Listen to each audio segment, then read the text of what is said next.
Monsieur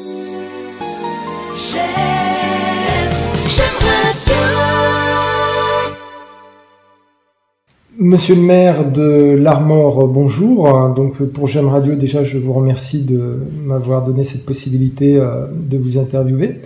Je vais rappeler quelques éléments contextuels liés donc à ce projet de thalassothérapie à l'Armor Plage. Alors il y a un article qui a été publié le 5 juin 2023 par Carole Collinet-Appéret, France 3 Bretagne. Dans cet article-là, elle écrivait que la Cour administrative d'appel de Nantes a relancé le projet de centre de thalassothérapie à l'Armor Plage dans le Morbihan. Elle a annulé le jugement qui avait suspendu le permis de construire de ce complexe hôtelier porté par le groupe Relais Thalasso. Une mobilisation donc des opposants avait eu lieu le 18 juin dernier.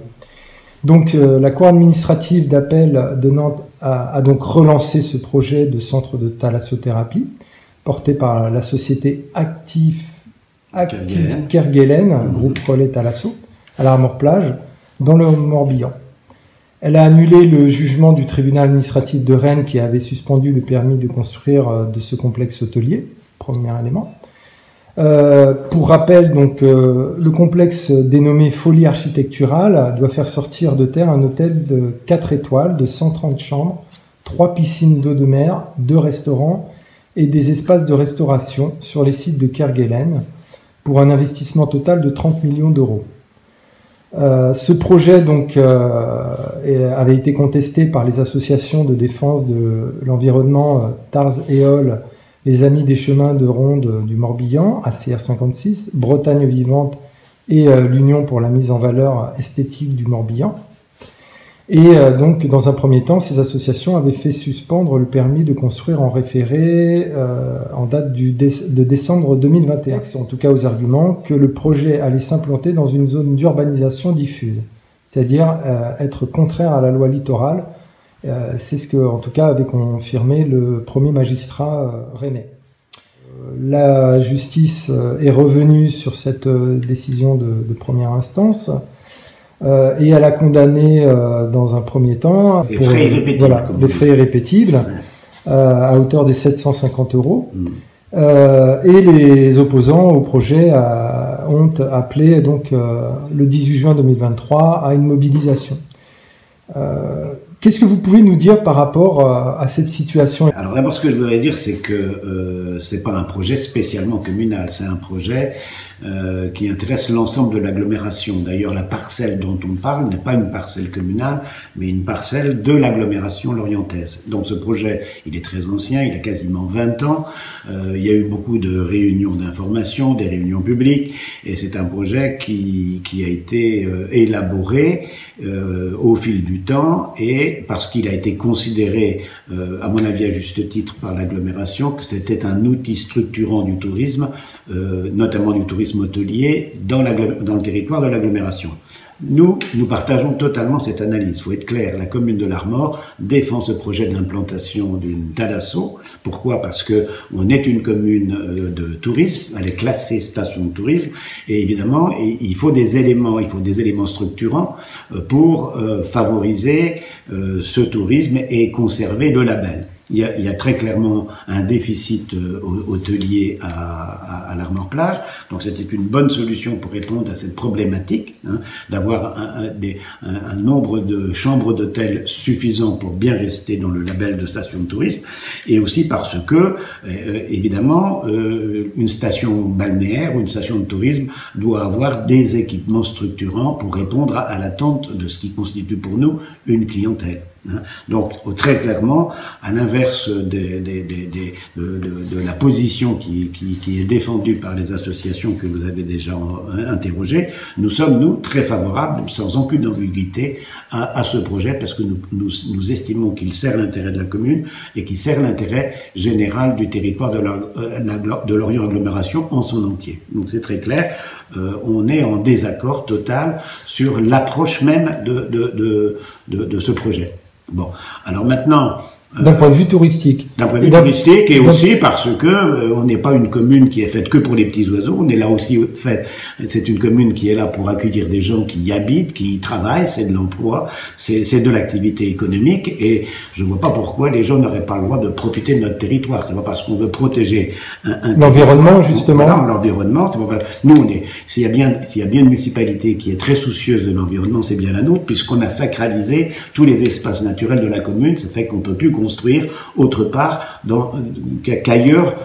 On ne peut pas construire dans des endroits qui ne sont pas jugés constructibles. Or, cet endroit-là en est un précisément, et aussi on a une différence d'approche sur le plan juridique de classement de cette parcelle, et je dirais du secteur de Kerpap-Kerguelen en général, puisque nous considérons que cet espace-là est urbanisable. Pourquoi? Parce qu'il existe déjà des habitations en nombre, à plus d'une cinquantaine si on y rajoute si on ajoute les constructions de Pleumeur, Kerpap à ceux de Lorient, on a un nombre significatif de constructions. On a des équipements déjà existants et pas des moindres, puisqu'il y a le centre fonctionnel de Kerpap, il y a le centre nautique de Kerguelen, il y a l'IGESA, donc ça veut dire qu'il y a déjà une zone qui est déjà, on n'est pas dans une zone d'urbanisation diffuse, on est bien dans une zone qui est urbanisable parce qu'elle est déjà urbanisée. Voilà. Et donc cette approche environnementale, moi je la comprends. Je comprends que des gens veuillent défendre la protection de l'environnement. Je suis d'ailleurs de ceux-là, mais je considère que c'est un contresens de ne pas construire une thalasso à cet endroit-là, parce que c'est un endroit tout à fait approprié. Évidemment, une thalasso c'est proche de la mer, on ne peut pas aller la construire à Kestinic. Il faut bien qu'elle soit construite en bord de mer. On est dans des endroits où il y a déjà des équipements structurants, et on est dans un secteur qu'on peut considérer comme étant déjà urbanisé. C'est sur quoi on est en désaccord, mais moi je maintiens que nous avons un permis de construire qui est signé en conformité avec le SCOT, le SCOT qui dessine, qui est un peu le schéma directeur de l'urbanisation sur l'ensemble du territoire. On est conforme aux lois Élan et Littoral. Et par conséquent, c'est pas parce que les associations environnementales disent que c'est noir, c'est pas noir, c'est en réalité blanc pour construire. Alors justement, cette thalasso, donc comme on l'a rappelé en début, quand même un complexe assez important, oui. Qui va s'adresser à une catégorie de population peut-être plus aisée. Simplement, le projet nous a déjà été présenté par l'opérateur. C'est un projet qui se veut vertueux, et on va essayer de le rendre encore plus vertueux encore, parce qu'on a pris en compte quand même, il n'y a pas que des observations ridicules dans ce qui nous est dit par les opposants.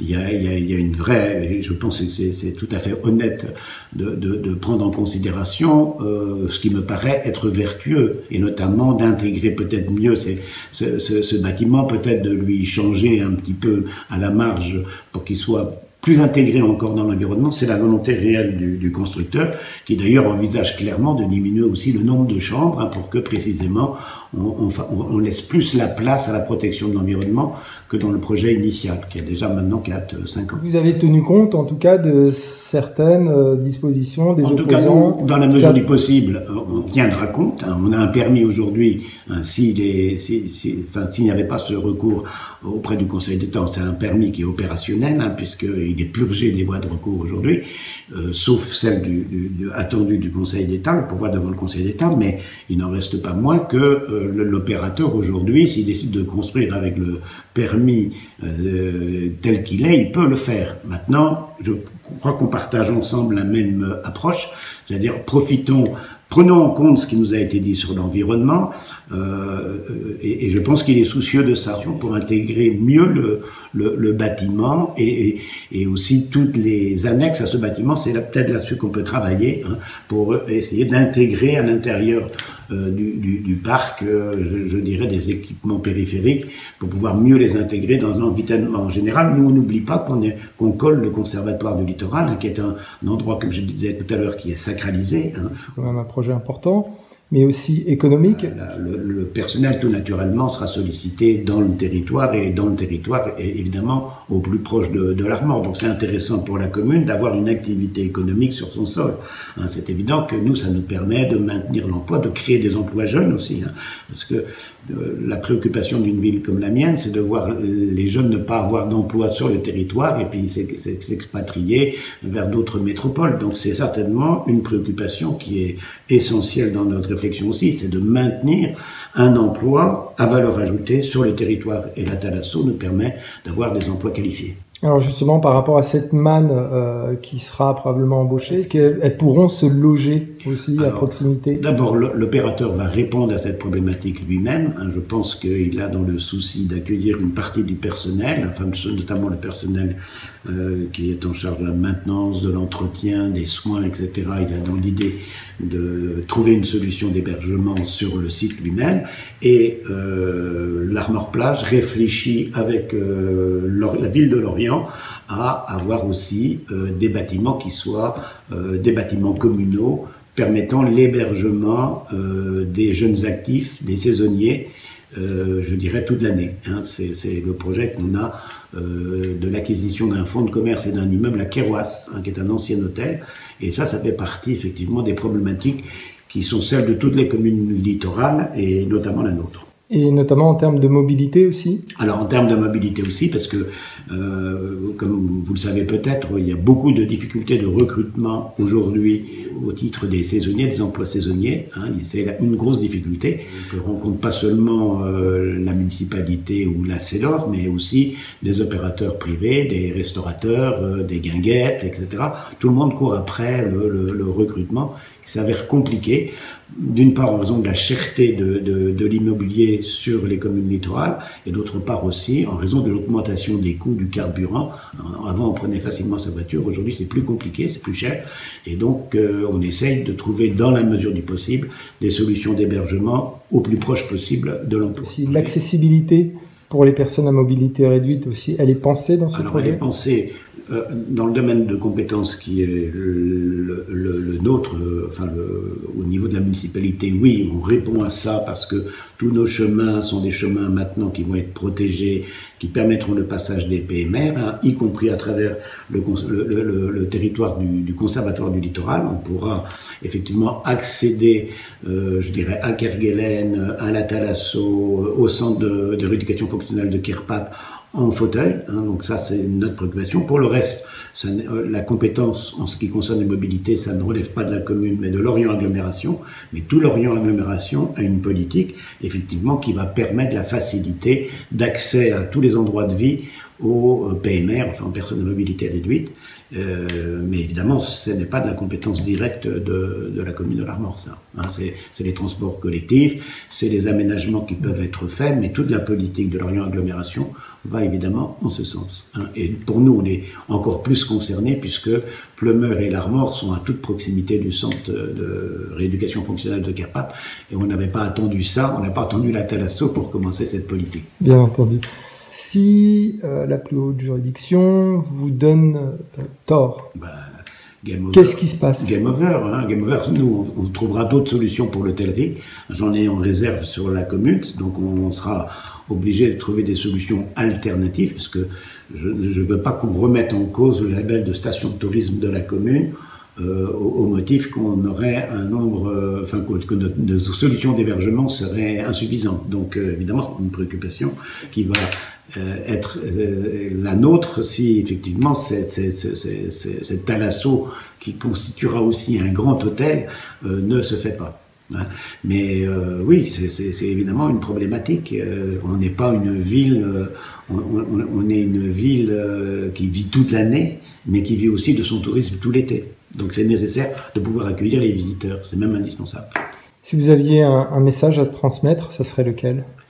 Je dis, au lieu de s'opposer à tout, ben peut-être travailler avec nous pour que le projet soit le plus vertueux possible. Voilà ce que je dirais aux associations. Et c'est possible, puisque nous, vraiment, ils ont qu'à bien regarder le territoire de l'Armor et voir combien on a protégé, je dirais même sacralisé, des zones pour qu'elles restent vertes, pour qu'on entretient nos marais, on entretient nos chemins, on ne construit plus en artificialisation. Enfin, on a une politique très contrainte par les lois, c'est vrai, mais on est très soucieux de maintenir la qualité de vie à l'Armor, qui passe aussi par la défense de son environnement naturel. Mais c'est pas parce qu'on crée un outil au bord de côte qu'on vient détruire l'espace naturel. Il faut, on est dans une vie sociale, on est dans une vie où il y a de l'habitat.